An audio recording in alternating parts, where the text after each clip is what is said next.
श्रीशैलेशदया पात्रं दीभक्त्यादिगुणानवं यतीन्द्र प्रणवन्ते रमया मातरं मुनिं रम्यजा मातृयोगीन्द्र पादरेखामयं सदा तदा यत्तात्महस्तान्तरामानुजमुनिं भजे श्रीविष्णुचित्त पुरनन्दन कल्पवल्लीं श्रीरङ्गराज हरिचन्दन योगदृश्यां साक्षात् क्षमां करुणया कमलामिवानां गोदामनन्य शरणः शरणं प्रपद्ये ஆண்டாள் திருவடிகளே சரணம்.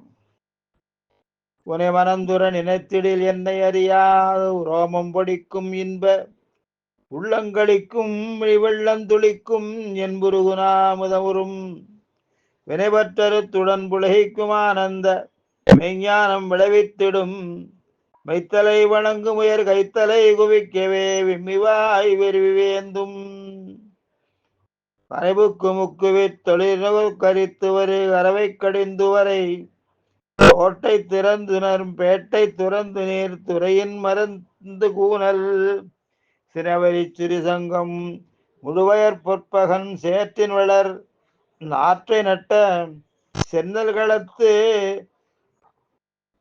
அசைய கண்ணல் கிடந்திரை திருமல்லி வளநாடியே. ஆண்டாள் திருடிகளே சரணம். இன்னைக்கு தேதியில கீழ்வானம் வெள்ளென்று எருமை சிறுவீடு தேவான் பரந்தனகான் மிக்குள்ள பிள்ளைகளும் போவான் போகின்றாரை போகாமல் காத்து உன்னை கூவான் வந்து நின்றோம். காவாய் எழுந்திராய் பாடிப்பறை கொண்டு மாவாய் பிளந்தானை மல்லரை மாட்டிய தேவாதி தேவனை சென்று நாம் சேவித்தால் ஆவாவென்று ஆராய்ந்து அருளையரோர் எம்பாவாய். இந்த பாசனம் இப்படியாக அமைகிறது. நேற்றைக்கு தேதியிலே கீசுகே சென்றங்குமா அலை சாத்தன் கலந்து பேசின பேச்சரவும் கேட்டிலையோ அவை பெண்ணே. ஆயர்பாடுகளுடைய செழிப்பு சொல்லப்பட்டது. காசும் பிறப்பும் கலகலப்ப கைவேர்த்து பெண்களின் அழகு சொல்லப்பட்டது. வாசல் அருங்கூடல் ஆட்சியர் இதெல்லாம் கேட்டு எழுந்திருக்கியே என்ன பண்ணணும்? நாராயணன் மூர்த்தி கேசவனை பாடவும் நீ கேட்டே கிடத்தியோ. அந்த நாராயண நாமத்தை பாட வேண்டும், அதற்காக நீ எந்திரிக்க வேண்டும் சொல்றான். இந்த நாராயண நாமம் சேவகன் சீர் கேளாத செவி என்ன செவியே, திருமால் சீர் கேளாத செவி என்ன செவியே, கரியவனை காணாத கண்ணென்ன கண்ணே, கண்ணி வைத்து காண்பாரதம் கண்ணென்ன கண்ணே, பஞ்சவர்க்கு தூது நடந்தான ஏத்தாத நாவென்ன நாவே, நாராயணா என்னும் நாவென்ன நாவே, குணார மார்வனை பொல்லூரும் பொன்மலையை காணாதார் கண் என்றும் கண்ணல்ல கண்டோமே. பெரிய திருமொழி. தோழாத மாமணியை தொண்டர்கினியானை கேடா செவிகள் செவியல்ல கேட்டாவே, மெய்யானை மெய்ய மலையானை சங்கேந்தும் கையானை கைதொட கையல்ல கண்டோமே. அதனால இந்த ஆத்மா இந்த சரீரம் வச்சுருக்குன்னா சரீரத்தினுடைய பிரயோஜனம். வாழ்த்துக வாய், காண்க கண், கேட்க செவி, மகுடம் தாழ்த்தி வணங்குமின்கள் தன் மலரால் சூழ்ந்த துழாய்மன் நின்முடி என் தொல்லைமால் தன்னை வழாவன் கைகூப்பி மதித்து. அது மாதிரி நான்முகன் திருவந்து அது எல்லாம் நாராயணான நாமத்தை பாடுவதே பிரயோஜனம் என்று சொல்கிறார்கள். இவர்கள் என்ன பிரயோஜனத்துக்காக அப்புறம் அவதாரிகையில எல்லோரும் வந்து அழைக்கும்படி கிருஷ்ணனுடைய விருப்பப்பட்டவர்கள் உறுத்தி அழைக்கிறார்கள். மிக்குள்ள பிள்ளைகளும் என்பதனால் எல்லாரும் வந்து அழைக்கத்தக்கவள் என்பது குதூகலமுடைய பாவாய், கௌதூகலம் உற்சாகம் என்றபடியே கிருஷ்ண வல்லபை என்பதும் தெரிகிறது. கிருஷ்ணன் நிறைய அபிமானம் வச்சிருக்காமல். சம்சாரிகளுக்கு ராத்திரி வேளையிலே பரஹிம்சை முதலியவற்றை சிந்திப்பது, யார் எப்படி கெடுக்கிறது, என்ன நரகத்தை கொடுக்கும் விஷயங்களின் அனுபவங்கள் அதை நினைக்கிறது. தமோகுணத்தின் மிகுதியினால் வந்த துக்கம் இவற்றை செல்லுகையாலே ராத்திரி வேளை அனிஷ்டமாக இருக்கிறது. புருஷார்த்த சாதவனான பகல் வேளை விரும்பத்தக்கதாக இருக்கும். இவர்களுக்கு கிருஷ்ணானுபவத்துக்கு சககாரியா உபகாரமாயிருக்கும் இராவேளை விரும்பத்தக்கதாகவும் கிருஷ்ணனையும் இவர்களையும் சேர ஒட்டாத ஆயர்கள் உணரும் காலமான பகல் வேளை அசக்கியமாகவும் இருக்கும். பொறுக்க முடியாது. பகல் வேளை வாளுக்கு பொறுக்க முடியல. ஊராரெல்லாம் வந்துருவாளே. சரி, நம்மை தேடி நீங்கள் வந்தீர்கள், கிருஷ்ணனையும் நம்மையும் சேர ஒட்டாதவர்கள் உணரும் காலம் உண்டான பின்பும் நீ இப்படி உறங்கலாமா? அக்காலம் வந்தது என்று நீங்கள் எப்படி அறிந்தீர்கள்? 2 பேரும் பேசிக்கிறா. உள்ள இருக்கிறவாளும் வெளியில இருக்கிறவாளும். எழுப்ப போனவாளும் உள்ள படுத்து இருக்கிறவாளும் பேசிக்கிறார். கேள்வி பதில். கீழ்வானம் வெள்ளென்று இருக்கிறார்கள். அந்த கிராமத்துல எல்லாம் வெள்ளன அப்படிம்பாங்க. வெள்ளனவே வந்துருங்க, விடியங்காட்டி வந்துருங்க, கிழக்கு வெளுத்து போச்சு அப்படிம்பாங்க. அந்த வார்த்தை வெள்ளன, சிறுவீடு, இதெல்லாம் ஆயருடைய வார்த்தை. பெரியாழ்வாயத்தி அக்னிஹோத்திரி பெரியாழ்வாருடைய பொண்ணு, வேதம் அறிந்தவள் பொண்ணு ஆண்டாள், அவள் வாக்கில் வந்து இதெல்லாம் பூந்து புறப்படுறது. பாவனா பிரகர்ஷத்துல அவ்வளவு வந்து இந்த வார்த்தைகள்லாம் வருது. அந்த காலம் வந்ததுன்னு எப்படி கண்டீர்கள்? அஞ்சுடர் வெய்யோன் அணிலிருந்தேல் தோன்றாதால் என்றபடி கிருஷ்ணவரகத்தாலே அசகியமா இருக்கும். இரவை தொலைக்கும் சூரியன் எப்போது வருவான் என்று நீங்கள் கிழக்கு திக்கையே நோக்கி கொண்டிருக்கிறீர்கள். நீங்களோ திருமுகத்து செய்யடையார். ஆகையாலே உங்களுடைய முகத்தில் ஒளிபட்டு கீழ் திசை வெளுத்திருக்க கூடும். இன்னும் நீங்கள் எப்போதும் பாலையும் மோரையும் தயிரையும் பார்த்தே பழகினவர்களாகையாலே உங்களுக்கு கண்டதெல்லாம் வெளுப்பாக தோன்றும். ஆகையால் இது சரியான அடையாளம் அல்ல, வேறு அடையாளம் சொல்லுங்கள். எருமை சிறு வீடு மேய்வான் பரந்தனகாள். எருமைகள்லாம், எருமைகள் பசுங்கன்றுகள் எல்லாம் பனிப்புல் மேய்கை அப்படின்னு ஒன்று இருக்கு. அப்படியே காலம் சிற்றுண்டி சாப்பிடுற மாதிரி பனிப்புல் மேய்க்காக கொஞ்சம் தூரம் அவுத்து விடுவோம். வயலெல்லாம் அப்படி பரவி நிற்கும். அங்கங்க நின்று பனிப்புல் மேயும். இது கூட விடிவுக்கு அடையாளம் தானே என்கிறார்கள். மேட்டிளை மேதைகள், தலைவிடும் மாயர்கள், வேங்குடல் ஓசையும் விடைமணி குரலும் ஈட்டிய விசையே பரந்தன வயலுள் இருந்தின சுலம்பையர் இறங்கையர் குலத்தை வாட்டிய வரிசிலை வானவரேரே மாமுனி வேள்வியை காத்து அவபிரத மாட்டியடுதல் அயோத்தியம் அரசே அரங்கத்தம்மா பள்ளி எழுந்தொருளாயே தொண்டர்களை பள்ளியாடு மேட்டிள மேதிகள்.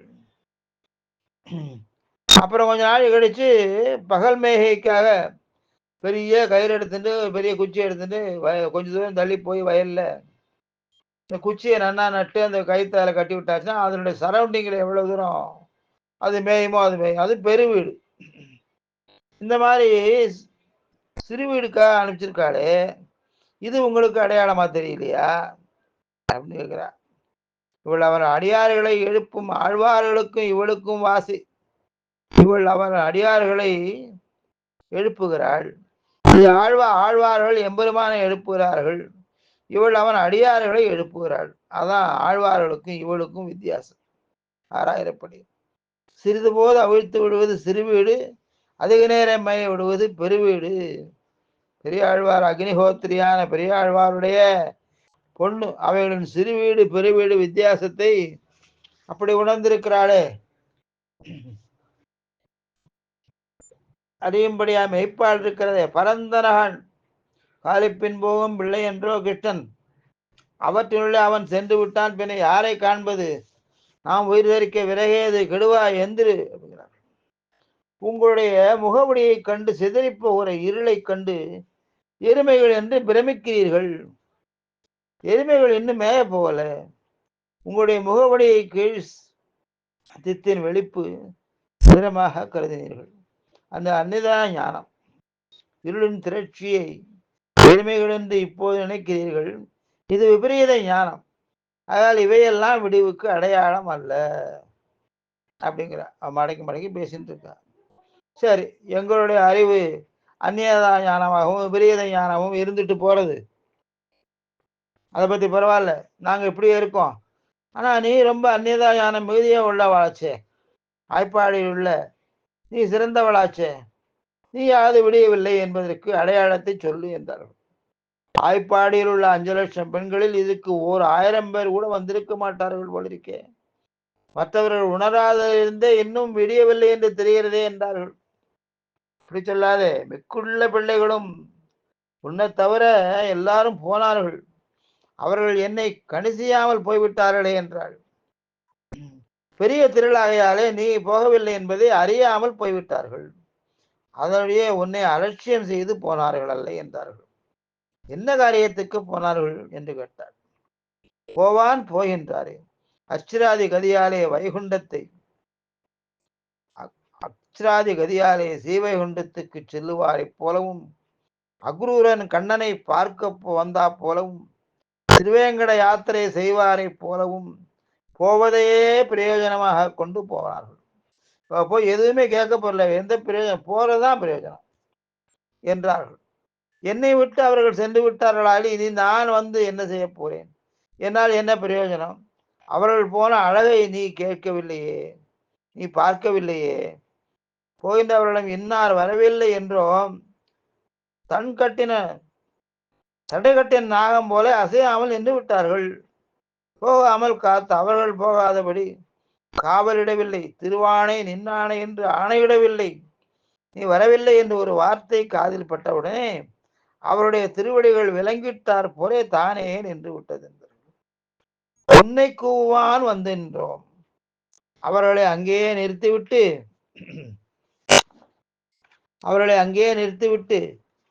இவளை அழைப்பதற்காக நாங்கள் இங்கு வந்தோம்.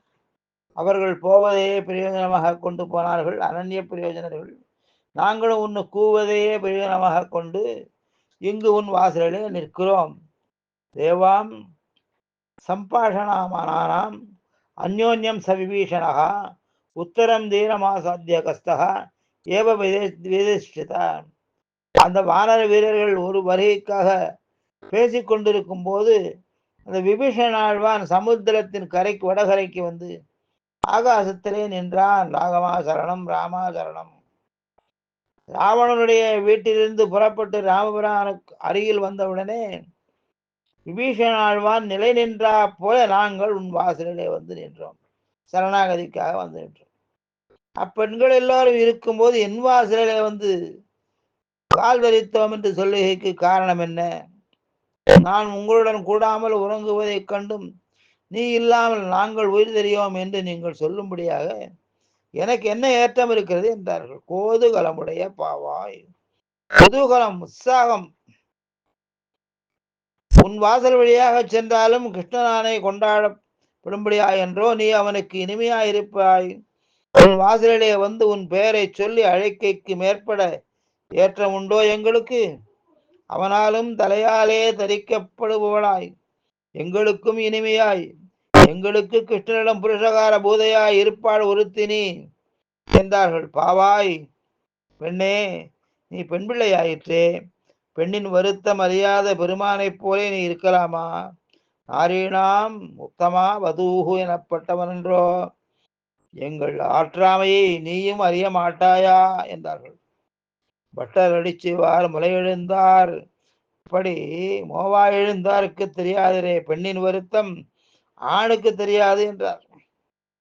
நீ எழுந்திராய், நீ புறப்பட்டு எங்களுடன் கூட வேண்டியது அது கூட வேண்டாம்.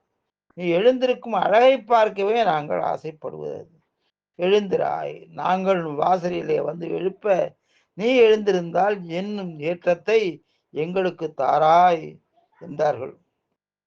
எழுந்திருந்து நாம் பெறப்போகிற பலன் என்ன என்றார். பாடி இதற்கு முன் பெற்ற செல்வத்தைப் போலவே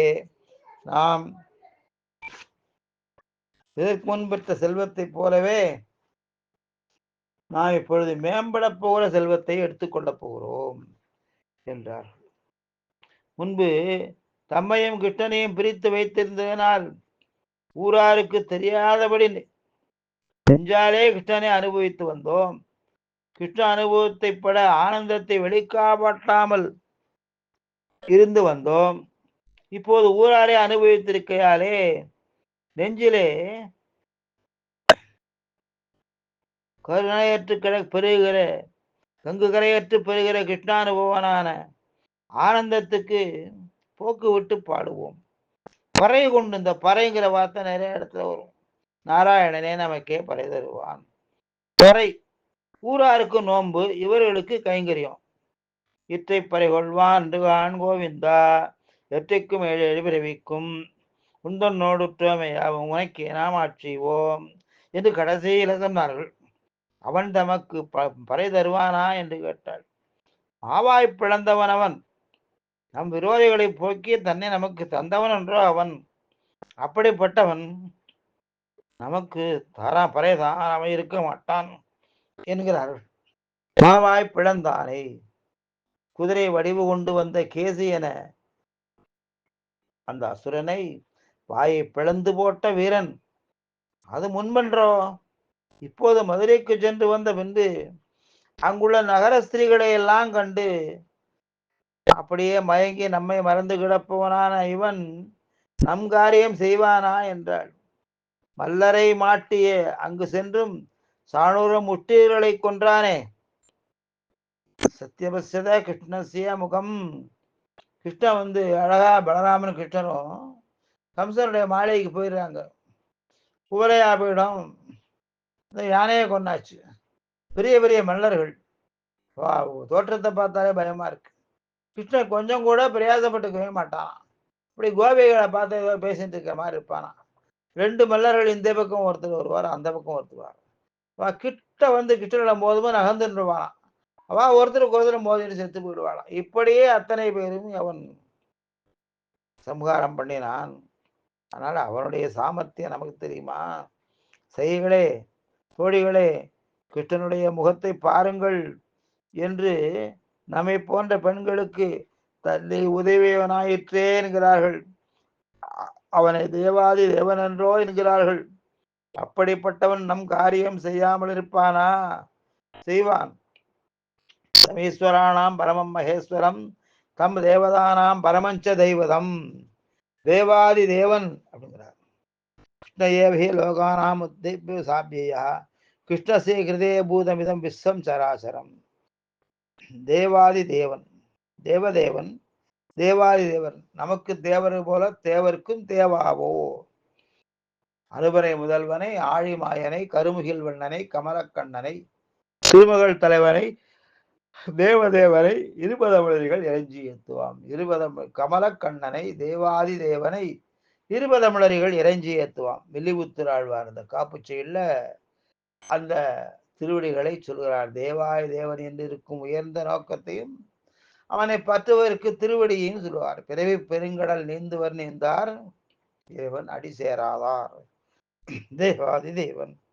ஆழ்வார்களும் அமரர்கள் அயர்வரும் அமரர்கள் அதிபதி அவனவன். மனிதருக்கு தேவர் போல தேவர்க்கும் தேவாவோ. இவையெல்லாம் உட்கொண்டு தேவாதி தேவன் என்கிறாள். இப்படி தேவாதி தேவனாயிருப்பவன் நம் காரியம் செய்வானாம் என்றார். மாவாய் பிளந்தானே, மல்லரை மாட்டிய தேவாதி தேவன். இப்படி தேவதாதி தேவராயிருந்தும் நம்முடைய விரோதிகளை போக்குவதற்கு இவ்வுலகில் அவதரித்தவன் என்றோ. நம் விரோதிகளை போக்கி நம்மை அனுபவிப்பதை தன் பேராக ஒன்றோ நினைத்திருக்கிறான். அப்படிப்பட்டவன் நமக்காக ஒன்றோ இங்கு வந்திருக்கிறான். நம் காரியம் செய்யாமல் இருக்க மாட்டான் என்று சமாதானம் சொல்கிறார்கள்.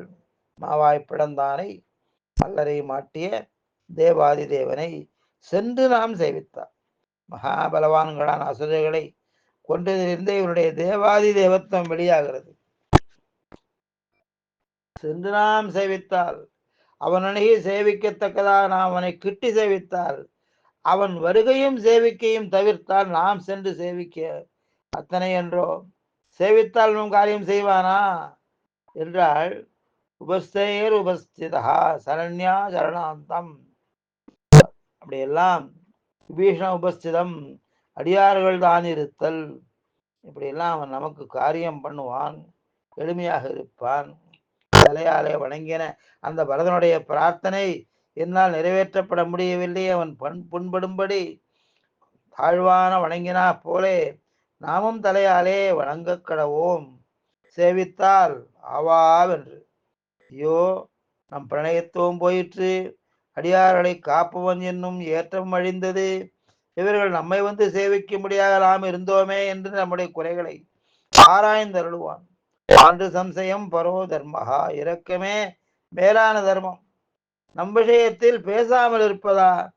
ஆகையால் அவன் குறையல்ல, நாம் புறப்படாத குறையே குறை. ஆவாவென்று ஆவாவென்று அருள் செய்து அடியோரிடும் ஆனானே என்றும், ஆவாவென்று அருள் செய்தான் என்றும், அடியார்க்கு ஆவாவென்னா என்றும், அடியேன் இவனென்று அருளாயே என்றும், அடியார்க்கு ஆவாவென்றிறங்கி என்றும், ஆவாவென்று அடியேற்கு இறையிறங்கா என்றும் ஆழ்வார்கள் பலகாலம் இந்த என்பதை அனுபவித்திருக்கிறார்கள். ஆவாவென்று அருள் செய்து பரமபுருஷன் தன் அருளியாருடைய துக்கத்தைக் கண்டு பொறுக்காமல் துக்கிப்பவன் என்று ஏற்படுகிறது. பாஷ்யக்கார ஸ்ரீபாஷ்யத்தில் தயாகி ராம சுவார்த்த நிரபேட்சா பாது துக்க விஷ்ணுனா, தயாவது தனக்கு ஒரு பிரயோஜனத்தை கருதாமல் பிறருடைய துக்கத்தை பொறுக்காமல் இருக்கு என்று எழுச்சுதார். சகஸ்திரநாம பாஷ்யத்தில் விகர்த்தா என்னும் திருநாமத்திலே வியாக்கியானத்தில் சுவார்த்தாக ஆனந்தம் துக்கமும் இப்பரமாத்மாவுக்கு இல்லாவிடனும் பிறர்க்காக ஏற்படும் ஆனந்தமும் துக்கமும் இருப்பது தோஷம் என்று. இல்லாவிடில் பிறருடைய துக்கத்தை கண்டு துக்கிக்கை முதலிய குணங்கள் இவனுக்கு எப்படி இருக்க முடியும்? விசனேஷ மனுஷியானாம் பிரசம்பவதி துக்கிதா. மனுஷருடைய துக்கங்களில் ராமபிரான் அவர்களை காட்டிலும் அதிகமாக துக்கிக்கிறான் என்று ராமனுடைய குணங்களை பேசும் இடத்தில் வால்மீகி பகவான் அருளி செய்கிறார்.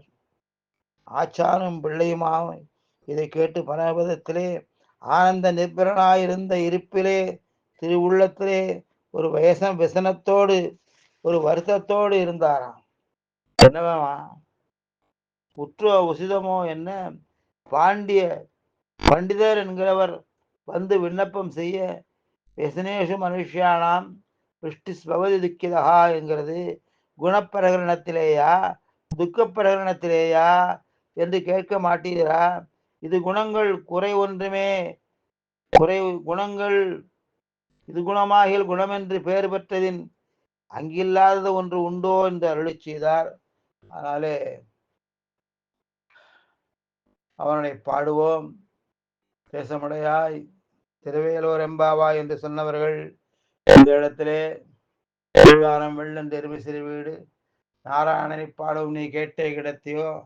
தேசமுடையாய் திருவேலூர் எம்பாவா என்று சொன்னவர்கள் கீழ்வானம் வெள்ளம் தெருவி சிறு வீடு மேய்வான் பரந்தனகான் மிக்குள்ள பிள்ளைகளும் போவான் போகின்றாரே போகாமல் காத்து உன்னை கூவான் வந்து நின்றோம் கோதுகலமுடைய பாவா எழுந்திராய் பாடிப்பறை கொண்டு மாவாய் பிளந்தானே மல்லரை மாட்டிய தேவாதி தேவனை சென்று நாம் சேவித்தால் திருமங்கையாழ்வார் சென்று சென்று சென்று சேவிச்சதுனாலதான் 84 வீதி சேவிச்சு ஆவாவென்றாராய் அருள் ஏலோர் எம்பாவாய்.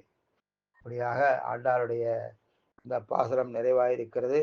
நாளைக்கு தூமணி மாடத்து சுற்றும் விளக்கிரிய பாசுரத்தை அனுபவிப்போம். குற்றங்கடைந்து குணம் கொள்வோர் பெரியோர் காவேரி வர்த்ததாம் காலே காலே வருஷது வாசவா ஸ்ரீரங்கநாதோ ஜெயது ஸ்ரீரங்கசி வர்த்ததாம் சஸ்தி பிரஜாபி பரிபாலயந்தாம் நியாயேன மார்கேன மகிம் மகேசா பிராமணேபிய சமஸ்த நித்யம் லோகா சமஸ்தா சுகினோ பவந்து.